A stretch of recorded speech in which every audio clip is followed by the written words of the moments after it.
Bonjour à tous. Voilà l'exercice 3, l'exercice 5, non 4, je vais y arriver, du TP1 de formalisation. Bien entendu, cette vidéo n'est pas vérifiée par le professeur ni les assistants. Si un doute se présente, n'hésitez pas à vérifier auprès d'eux que ce que j'ai dit n'est pas une bêtise. Donc, cet exercice s'attaque à l'opposition entre il existe, tous, pour tous, etc., etc. Donc, notre premier énoncé, l'énoncé A, nous dit il existe des hommes politiques qui sont corrompus. L'exercice consiste à nier ce fait. Et ce qui m'intéresse, c'est que je veux nier le fait qu'il existe corrompus, des hommes politiques qui ne sont pas corrompus. Et s'il n'existe aucun homme politique qui n'est pas corrompu, eh bien, l'opposition, c'est tous les hommes politiques. Tous les hommes politiques sont corrompus. Je ne suis pas capable de trouver. Il n'existe pas d'hommes politiques qui ne soient pas corrompus, donc ils le sont tous. L'exercice du B consiste à, on dit, aucun conflit n'est constructif. Alors, l'astuce, c'est que...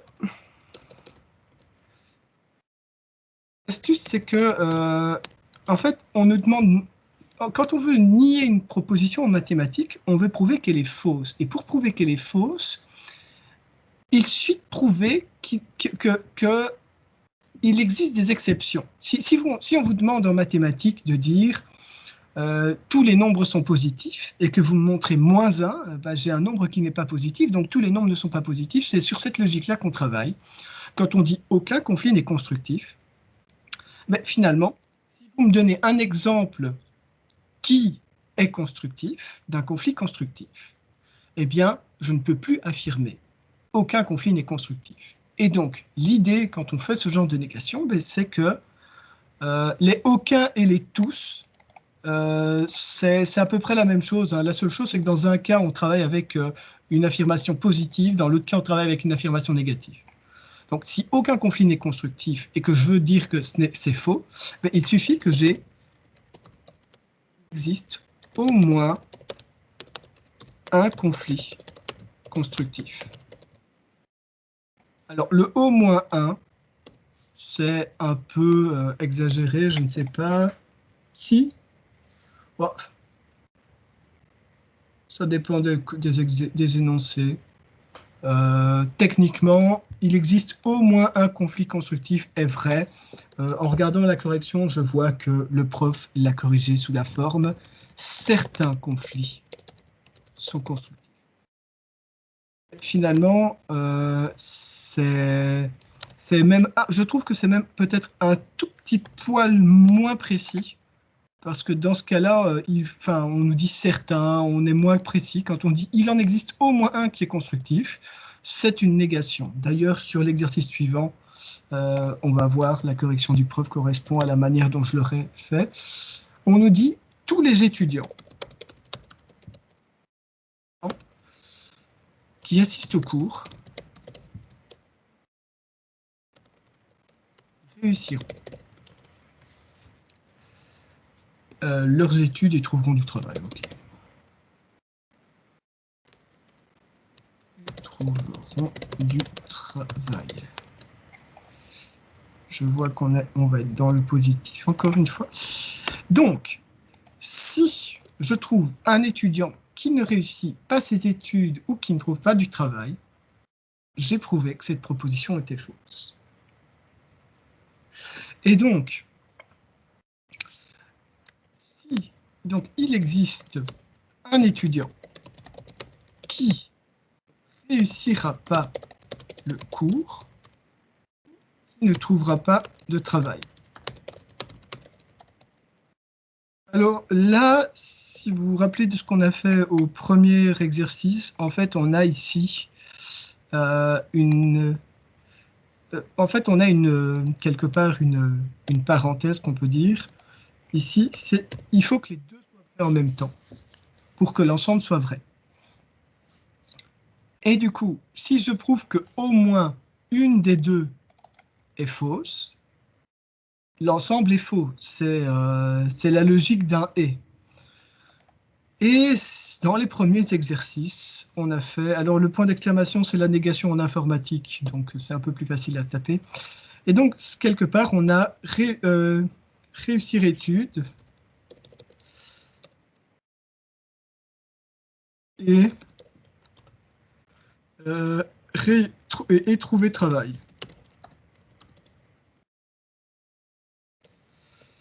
Et la négation d'un et, d'ailleurs, je pense que c'est ce qu'on a, on a dû le montrer dans un des premiers exercices.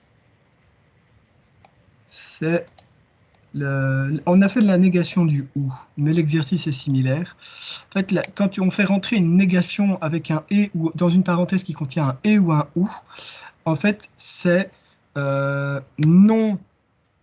Quand on fait non A et B, le résultat, c'est la même chose que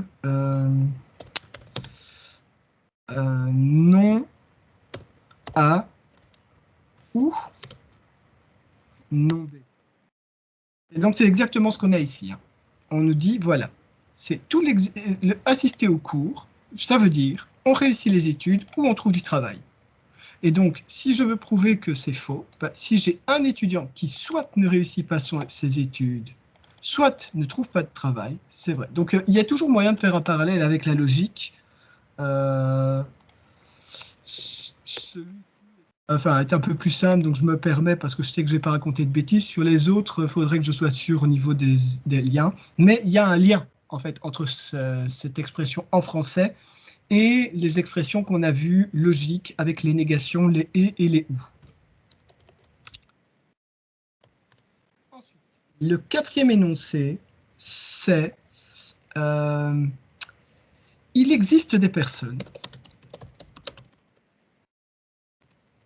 qui pensent que l'Holocauste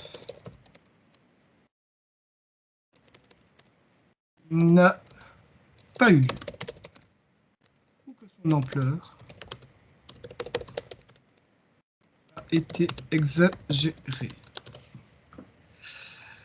Bon, ben, ici on travaille dans un il existe. Donc, la négation, c'est de dire ben, je ne suis pas capable de trouver quelqu'un qui soit pense que l'Holocauste n'a pas eu lieu. Ici, comme on est dans des expressions logiques, prenez bien garde au ou et au et. Si vous regardez ici, c'est un et, c'est un ou. Donc, on est dans des expressions de logique.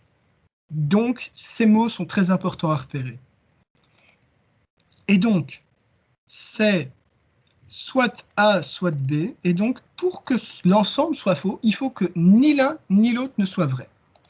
Et donc, s'il n'existe personne qui soit au moins l'un, soit au moins l'autre, ça veut dire que personne ne pense que poste n'a pas eu lieu ou que son ampleur a été exagérée. Donc, vous voyez ici, il faut que je sois dans le cas où les deux sont fausses en même temps. Et donc, soit, il faut que personne ne soit l'un, soit l'autre. Donc, je suis dans le cas où tout est faux en même temps. C'est plus une question de où se trouve dans l'étape de vérité ou de comment on travaille avec l'étape de vérité. Un peu compliqué, vous acharnez pas non plus. Ou venez me poser des questions si je n'ai pas été clair dans les commentaires, par exemple. La cinquième proposition, c'est tous les électeurs des partis nationalistes sont soit racistes, soit anti-immigration.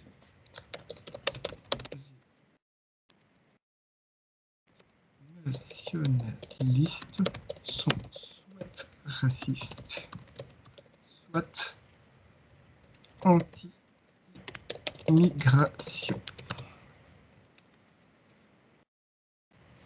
Alors, ça voudrait dire que, faut savoir que les ensembles, les propositions logiques, etc., c'est jamais que différentes manières de voir la même chose, hein. Donc, si vous tracez un ensemble où où vous trouvez tous les, où vous dites, bah, je suis, attendez, je vais faire un partage de Paint, on va vous faire ça. Hop, voilà. Donc, si ça, c'est quelque part, c'est raciste. On va mettre les bonnes couleurs près des bons cercles. Raciste. C'est pas la bonne couleur, c'est celle-ci. Anti-immigration. Et c'était ça. C'est nationaliste.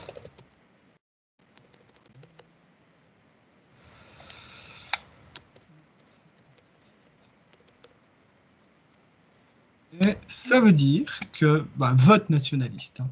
Et ça veut dire que si je vote nationaliste, je suis forcément à l'intérieur de ces deux cercles-là. C'est-à-dire que je ne peux pas être... ça veut dire, entre guillemets, que j'ai personne qui serait juste ici, à l'intérieur de ce cercle-ci. J'en aurais 0. Donc, si j'ai au moins une personne qui vote nationaliste et qui n'est pas anti-immigration ni raciste, ma proposition est fausse. Donc, on peut faire des liens entre les différents sujets du cours, c'est ce qui est assez intéressant. Donc, tous les électeurs des partis nationalistes sont soit racistes, soit immigration. Alors, le soit, c'est un ou. Hein, sont racistes ou anti-immigration, en fait. Soit, c'est une autre manière de dire ou. Essayez de repérer les mots-clés comme ça. Il y en a quelques-uns qui vous disent dans quel genre de proposition on se trouve. Ça peut vous aider à visualiser dans quel cas on est. Et donc, ça veut dire que au moins un électeur des partis nationalistes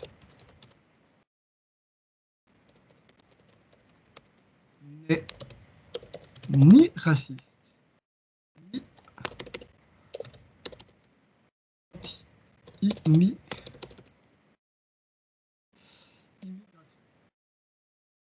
Alors, si on revient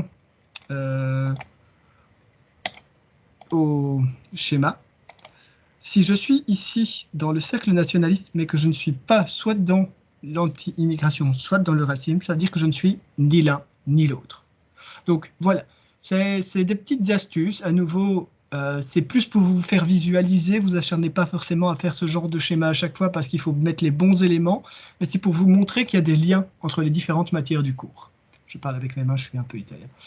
Donc voilà, ça c'était l'exercice droit, l'exercice 4, putain. Oups.